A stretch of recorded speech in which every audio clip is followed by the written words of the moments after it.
Whoa, it did not take long, guys. I mean, already the weekend is not even, well, the weekend's over, but Trials is not over yet for the weekend with these new matchmaking changes, because this is Trials Lab this weekend, Trials Labs, and they're sort of testing the field, right? Dipping our toes in the water to see the community feedback and stability of their new matchmaking systems in Trials of Osiris that are set to launch with Season 21 next season. And already we've got people just laying into this new system. They thought, you know, we had all these comments ahead of time that were like, yo, we finally did it. We got rid of the flawless pool. It's going to be a thing of the past. You know, this is finally what's going to save Trials matchmaking. And there's already people who are like, oh, take us back to the flawless pool, baby. This is not working. Whatever we had last week, that's what we want to have. Whatever we had at Endless Veil was perfect. Let's go back to that. In this video, I want to talk about, I think there's some stuff that's skewing some data here and also skewing people's perception of what's going on this weekend.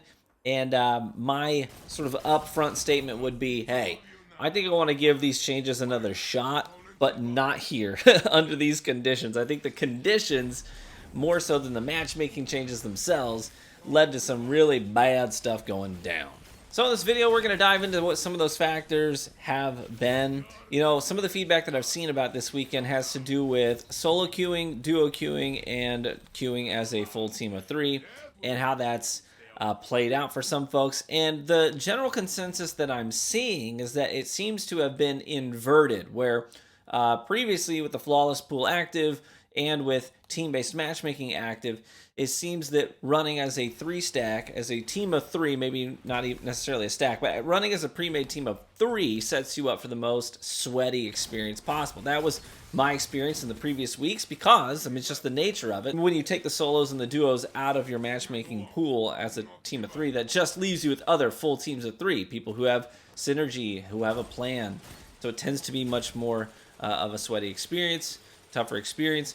And what I'm seeing this week is that it seems to have been inverted for folks, where people are saying, no, it used to be that solo queuing was the easiest way to play, right? Oh, I haven't gone flawless yet. I'm just going to solo queue with other solos, and that's going to give me the most fair experience, most casual experience. And duos was sort of in the sweet spot in the middle, and trios was the hardest. This week, people are saying the opposite. They're saying solo queuing is impossible. I've lost count of how many people have told me on social media, on Twitter, on posts and stuff, saying TV, I usually have no problem going flawless as a solo player. This week was horrendous. I was unable to go flawless. I tried for several hours. I just kept getting lobby balanced. I kept running into a situation where most of my matches was me with a team of 2 against another solo and a team of 2. And they're really trying to force this team aspect. So even the solos are not matching other solos. That's what I was being told. Now, it's interesting because in my experience, I take it with a grain of salt. But I queued today as a solo. And even good friends of mine said it was a nightmare. And I had no problem. First try, I went flawless on my very first card running solo. Yeah, I did have to use the Mercy. But other than that, it was no problem. I won 4, lost 1, won 3. No problem, got it done. And I didn't feel like it was too awful. I did have to deal with some hard lobby balancing, but that's something that we're used to at this point. That was no surprise that sometimes you're just going to have to carry a little extra weight. If the lobby thinks that you're one of the more talented people in that lobby, it's going to sort of try to offset that by having some more casual players on your team. That's something that we've just grown to expect. So my experience doesn't seem to echo what other people have told me. But again, I only did 1 full card solo queued, so take it with a grain of salt. But I would love to hear feedback from you guys. What did you experience? But another thing I want to talk about is I think that some of the data is sort of being skewed, and everyone's blaming the new matchmaking systems instead of looking at some other variables that I think played a big part in how this weekend shook it down for Trials. Last week on Endless Veil, I had a blast. I loved playing Trials, duo queuing, trio queuing, solo queuing. I did all of it. I lived in Trials last weekend and had a blast doing it. And I think that there's a couple of reasons why last week felt so good and this week feels so bad. Factor number 1, variable number 1, the map. Endless Veil is a very well balanced map. Whether you like it or not, it's fairly symmetrical. No one spawn just has an innate advantage just because it is the spawn that it is. You've got much more even ground where the floor is just it's very planar, it's very two-dimensional, very arena shooter-esque. Makes it very easy to just, acquire your target, stand and deliver. It feels good. It's also a relatively compact map, and so it does encourage combat, so the matches go quicker. You're not waiting around and baiting as much. Distant Shore is a completely different story. I believe that Distant Shore is one of the worst maps for Trials of Osiris in Destiny 2, and it's not even close. This map is very large, first and foremost, but beyond that, there is a good side and there is a bad side. The outside spawn that is basically given control of the main cap point on spawn, the one that is opposite of beach, it's the C spawn. That spawn is the superior spawn. You've got more angles that you can cover that are just given to you. You've got instant lines of sight on Cove, on the grotto. You've got line of sight on the main cave. You got line of sight on the B platform.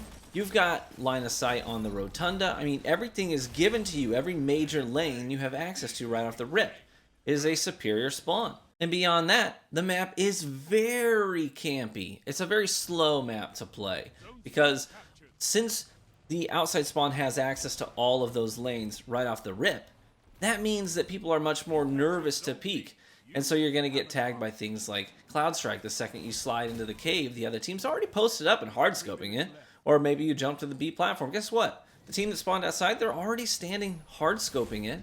Maybe you choose to run a long route, run over through the grotto. Guess what? They're already posted up and they can see it very clearly. So the map plays much more slow and baity and campy.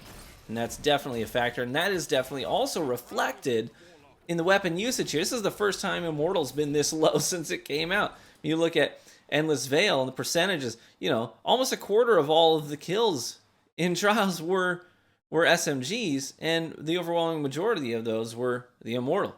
I mean, SMGs this week, only 16%, which is still very definitively on top, but then it's supplemented by pulse rifles at 13%, very close on their heels, right? And sniper rifles at 9%. So you've got No Time to Explain, you got the Cloud Strike, you got the Lemon Arc, because these are all very baity weapons. Stand to the back, hard scope, acquire your target, take your shots.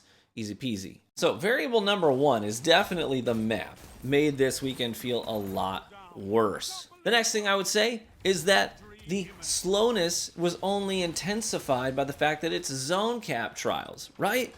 Now, this is also reflected in the subclass usage.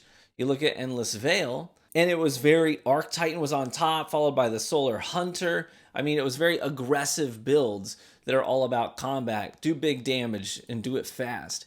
And then you come back to Shores of Time, Distant Shore, excuse me. And what do? You see Well of Radiance on top, beating Arc Titan by, almost 2 full % in terms of usage, which is, it's not a ton, but still, they're on top.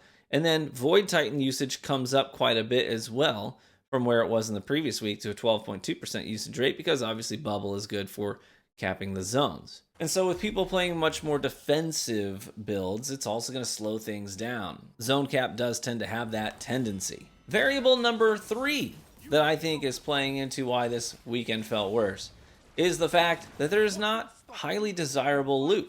I mean, the Unwavering Duty isn't a bad LMG. I mean, obviously, Killing Tally, you can get Incandescent on it, which are nice things to have if you're doing a build around it. Not a bad heavy machine gun at all, but it is nothing new, right?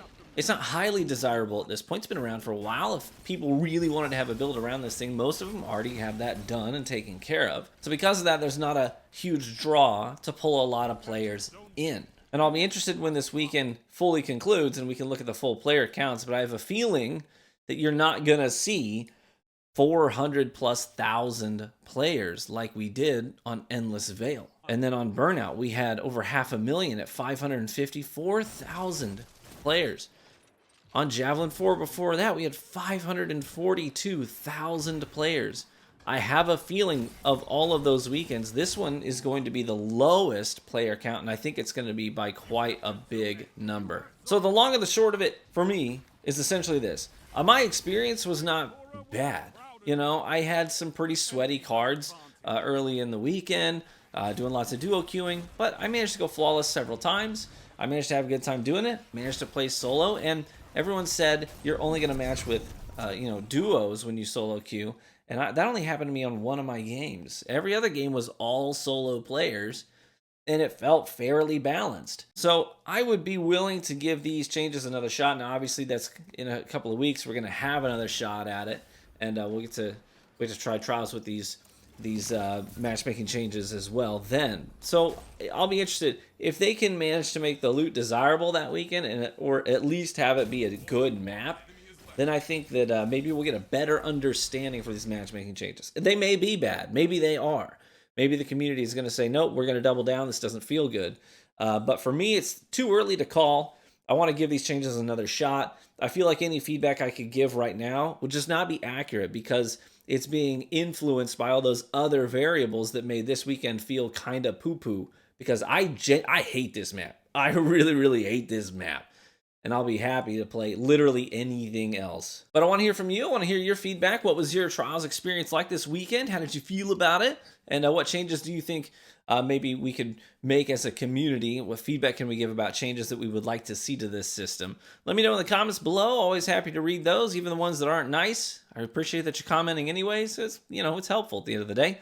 If you enjoyed the video, feel free to leave a like on it and subscribe for additional Destiny 2 content. Be warm and well fed, my friends, and I hope to catch you in the Crucible. Bye-bye.